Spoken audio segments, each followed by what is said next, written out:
In the glorified world of big chests and rockin' bodies, some people might assume that having large breasts from a young age is something to be applauded, perhaps even adored.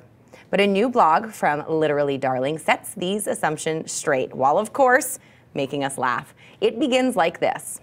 If you've got a C cup or larger size breasts, chances are it feels like you permanently have a toddler attached to your body. And like most demanding children, they dominate your whole life. Oh yeah, you can fill out a sweater like it's nobody's business, and you can certainly get male eyes on you.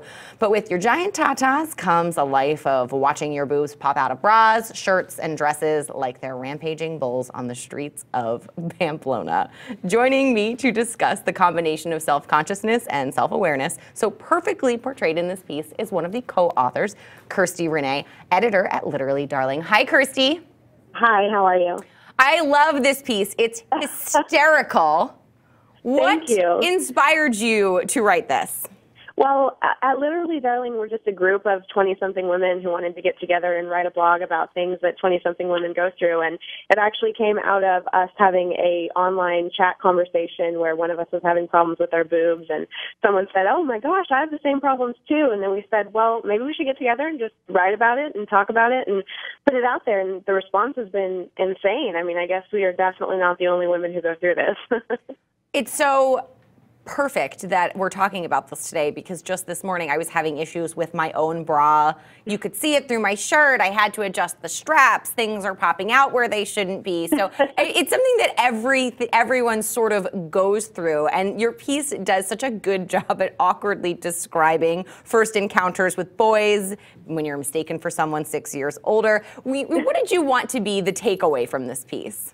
I think we really wanted to just provide an outlet. The co-author, Katie, and I, we really just wanted to provide an outlet for girls who kind of have always had this problem plaguing them but didn't really know how to come out and say, hey guys, I know my boobs are huge, but it's not as great as you might think. So we thought if we could put a little humor in there and also a little bit of truth and honesty, it would get people's attention, and I'm so glad that it did. We've got a lot of positive response from it. You have a top 10 list in this piece, top 10 big boob problems. Some of them a little more serious than others. I want to walk through some of the points.